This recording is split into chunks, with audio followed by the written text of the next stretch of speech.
This is Catholic Forum. I'm Bob Krebs. Deacon Bill White is the local postulator for the Diocese of Rapid City, South Dakota, for the calls for canonization of servant of God, Nicholas Black Elk. I'd like to welcome to Catholic Forum Deacon Bill White. Deacon Bill, welcome to the program. Thanks so much for joining us today. Welcome, Robert, and thank you for inviting me. Happy New Year and Merry Christmas season to you. I like your Christmas tree behind you. That adds a nice little festiveness to the podcast today. Now, you as a deacon of the Diocese of Rapid City, you were just telling me before we went on the air here, you have a goal of proclaiming the gospel for people. So you would like to start off our interview today with a little gospel reading. Is that correct? Yes. Okay, go right ahead. So the Lord be with you. And with your spirit. A reading from the Holy Gospel according to Matthew. Glory to you, O Lord. Then Jesus said to his disciples, "Whoever wishes to come after me must deny himself, take up his cross, and follow me."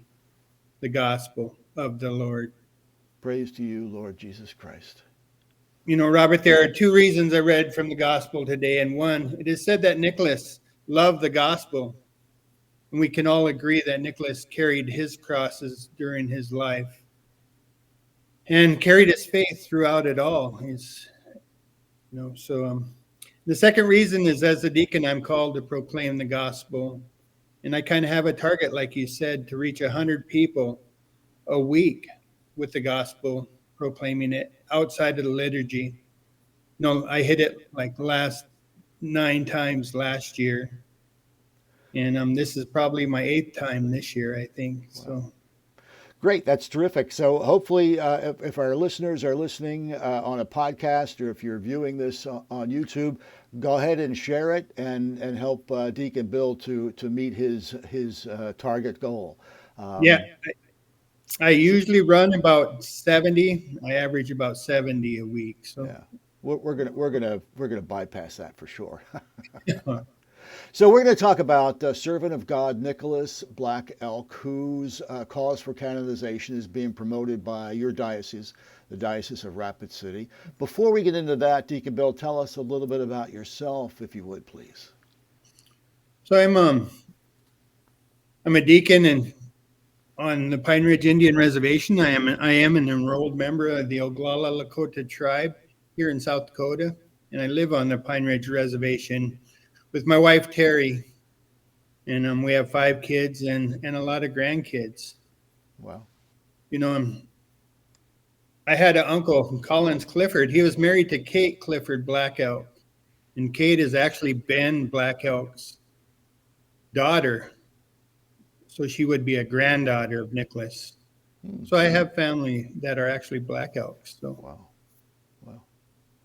You know, and I do have a disclaimer. I do not speak for all Native people, nor do I speak for all Catholics. Mm-hmm. So that's terrific, Bill. And so we know what your connection to Nicholas Black Elk is. Did he live geographically close to you in the same region on the same reservation? Yeah, he was. He's actually in our same parish. I mean, I work in some of the churches that he actually worked at. Actually, he raised money to build some of the churches down here. Wow, that's amazing. So, suppose someone has never heard of Nicholas Black Elk. Tell us all about him and his life, if you would, please. Nicholas was born in 1860, anywhere from 62 to 66. It's, you know, they didn't have records down there. He was born in a teepee, probably somewhere near Sundance, Wyoming, is what I was told. You know, and at an early age, he was given a dream.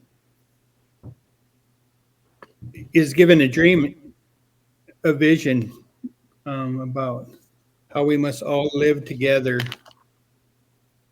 He was blessed with a dream. It was this is how Neihart wrote about it in the book Black Elk Speaks. I was standing on the highest mountain of them all, which is now called Black Elk Peak, and beneath me was the whole hoop of the world. And while I stood there, I saw more than I could tell, and I understood more than I saw. For I was seeing in a sacred manner the shape of all things in the spirit, and the shape of all shapes, as they must all live together like one being. You know, the message in time he was given this vision is key for me on how it would form his life. He was born in the middle of the Great Sioux Wars. You know, it started with the Mormon cow incident in 1854 and ended at the Battle of the Greasy Grass or the Little Bighorn. And Nicholas Black Elk was both at Battle of the Greasy Grass, and he was actually at Wounded Knee too. And he was wounded at Wounded Knee. So the dream that he had is it's similar to the Revelation 7, 9, 10. You know, after this I looked, and there before me was a great multitude that no one could count, from every nation, tribe, people, and language, standing before the throne and before the Lamb. They were wearing white robes and were holding palm branches in their hands, and they cried out in a loud voice, "Salvation belongs to our God who stands on the throne and to the Lamb."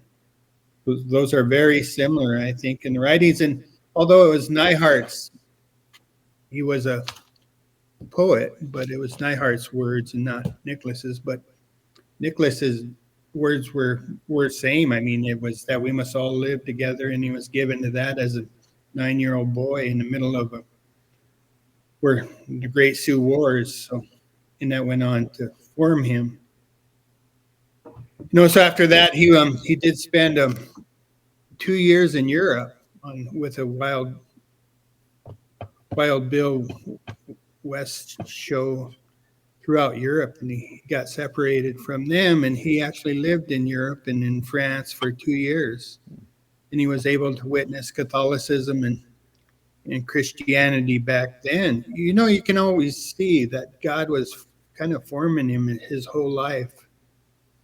When he returned from there, then the massacre at Wounded Knee happened, and he was part of that too. And then he was married, and he had 2 kids, and they were both baptized Catholic. His wife was a Catholic woman, and both his kids were baptized Catholic, and he wasn't even baptized yet. Mm-hmm. So then, she passed away just before the 1900s.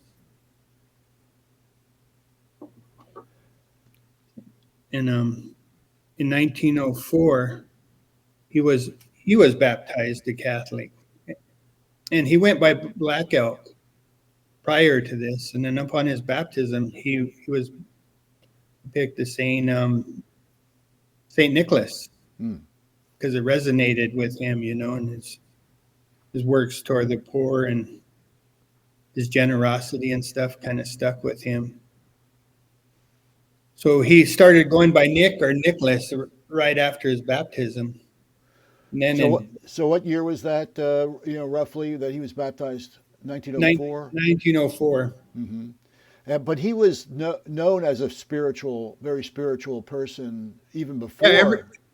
Yeah, that's right. Ever since he had that dream, you know, that dream was given to him, and they decided, and his father and grandfather were medicine men too, so they were healers in their tribe.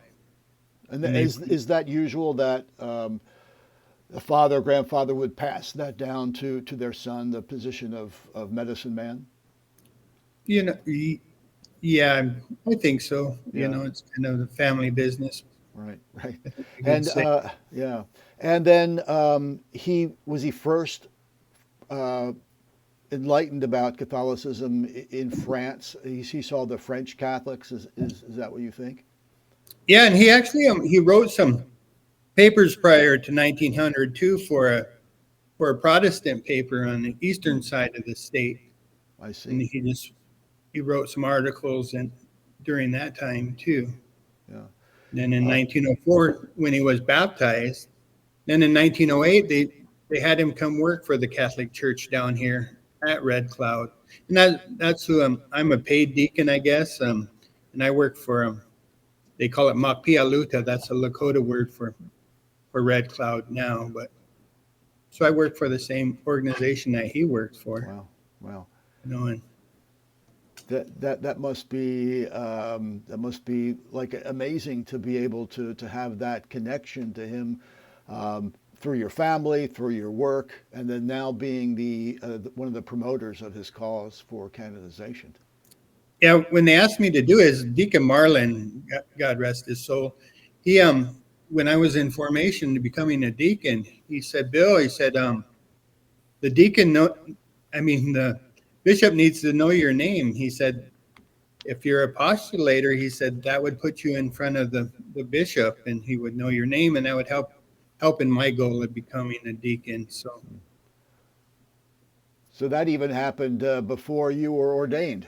Yes, that's when I was in formation that Deacon Marlin said, and he had a real devotion to Nicholas Black Elk. And you know what? To be honest, I always confused Black Elk Speaks with Ben Black Elk, who was Nicholas's son. You know, even because it was required reading for me in high school, Black Elk Speaks. Mm-hmm. And it doesn't mention anything about his Catholicism. It just talks about his spirituality, his Lakota spirituality, and when he was a medicine man. Mm-hmm. And he did that. And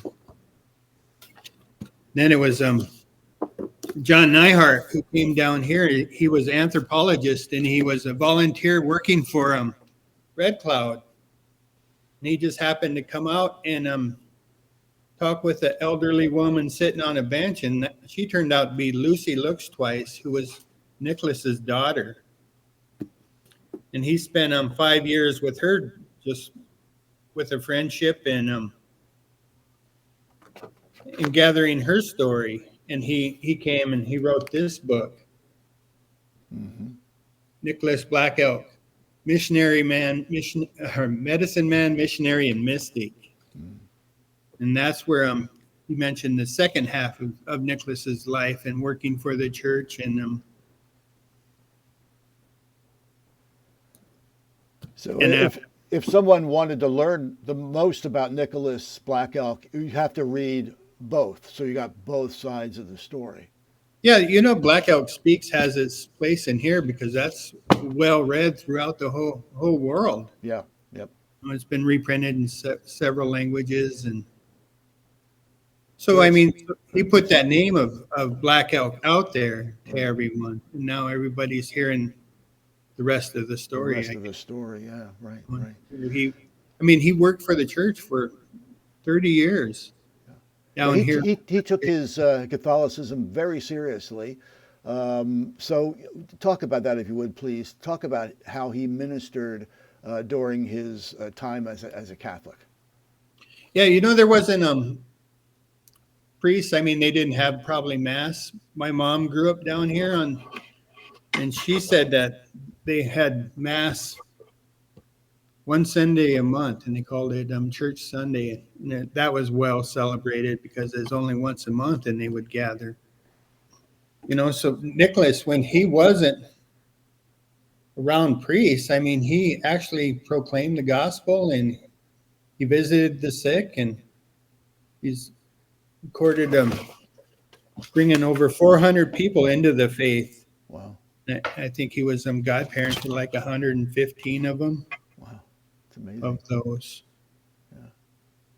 And during this course of 30 years, they built a church on the other side of the state, the eastern side of the state in Yankton.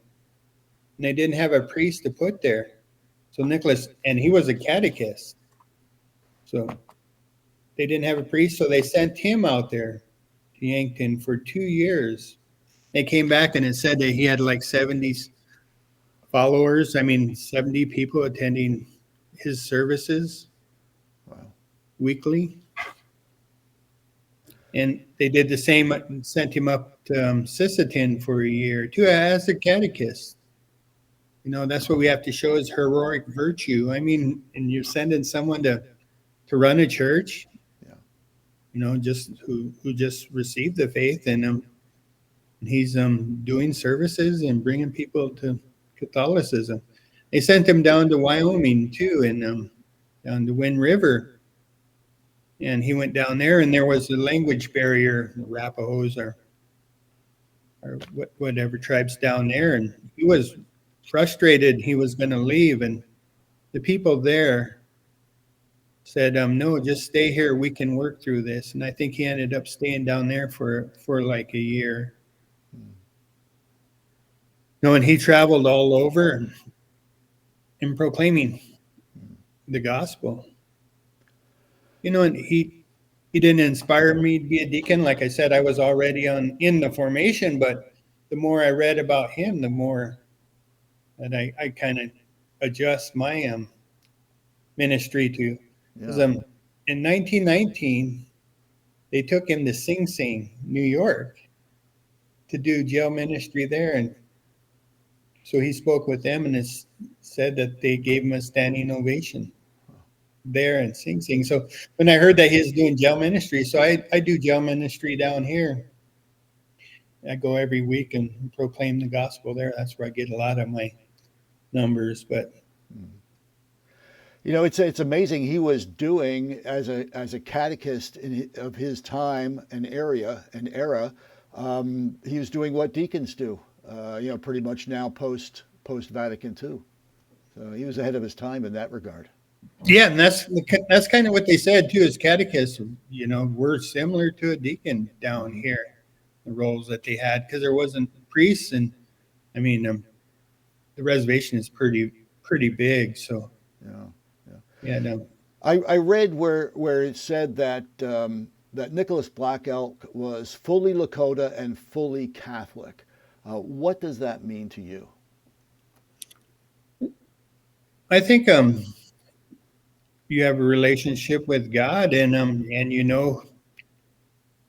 because when I first started, I guess I was going to a sweat, and I talked to a priest about that, and he said, yeah, because I was raised as a cradle Catholic. I wasn't raised in this sweat or any of that. I mean, I was a cradle Catholic, and so when I was going to go do a sweat, and I talked to about a priest, and he says, as long as you know who you're praying to, Mm-hmm. that's all right. And then later on, I was asked by a medicine man to come Sundance. So I went and Sundanced, and I ended up doing that for 8 years. Mm.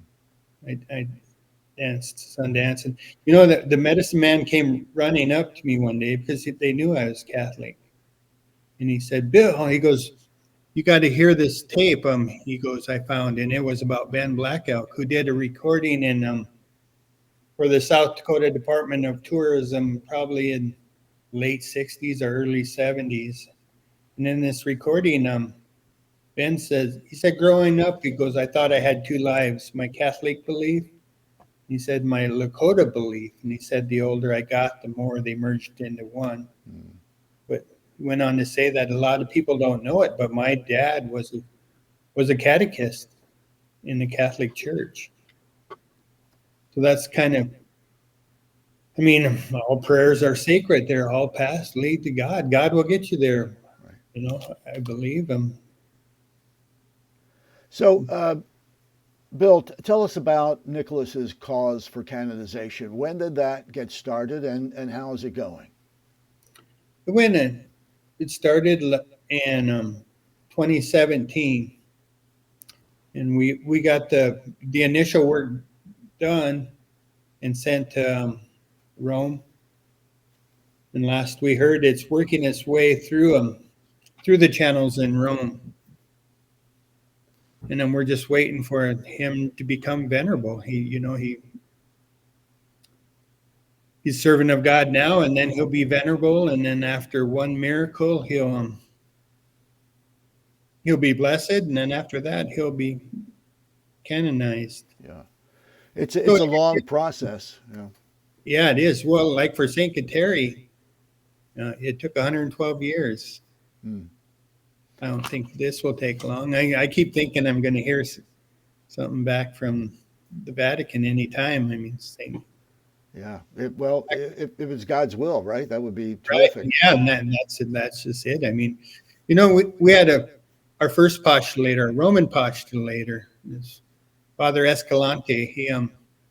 He came out and visited us, and he said if we never picked this cause up, he said all the saints in heaven would have stirred until someone did pick it up. He said the Mm. time is right for him to become a saint. All the division in our country and in our world. I think that's one of the is that Nicholas brings, that we must all live together. We must focus more on our similarities rather than concentrate on our differences. And Absolutely. I think that's the message that he brings. Yeah. And he went and spent so I don't know if I mentioned this, but Father, yeah, Michael Steltenkamp, he went and visited him. He spent a couple of days with him out there. And when he came back, he said Nicholas Black Elk was living in heaven long before his death. Mm. Loving God's people here. If you don't love God's people here, why would God want you in heaven with his people? I mean, Yeah. so, I mean, Well, yeah, it's a fascinating topic, and it's certainly he was a fascinating, godly man, and no doubt he's already a saint in heaven, but he just needs to get that proclaimed by the Holy Father eventually. So, how can our listeners get more information about the life and spirituality of Nicholas Black Elk, and how can we help in the cause? So first of all, you can get there's a very good video that was done, a documentary on Nicholas Black Elk, and you can stream that through the Diocese of Rapid City. Go to the Native tab, Mm-hmm. and you can stream that and watch that. That would be the first thing, and just continue to pray and ask for Nicholas Black Elk's intercessory help. And keep spreading the word. There's a lot of saints that are stuck at servant of God level. Yeah. And that's maybe because the postulator passed away or just wasn't devoted to it anymore. But we got to keep putting the name out and spread the word. There's a lot of people that haven't heard of him, even in the United States. But there's a lot of people throughout the world that heard about the cause too. Mm-hmm. Well, Even I'm glad that our little Catholic Forum program could help a little bit to get the word out about Nicholas Black Elk. Deacon Bill White, thanks so much for being with us today on Catholic Forum. I wish we had some more time, but Happy New Year. May the rest of your Christmas season be blessed, and maybe have you back sometime when there might be a good announcement. Sure, yeah, and and if there is anyone that would want a talk or something, or a big Catholic gathering, I think we'd be interested in coming out and spreading the word and Great. showing that. So, Very good. All right, Deacon Bill White, thanks so much. God bless. God bless you.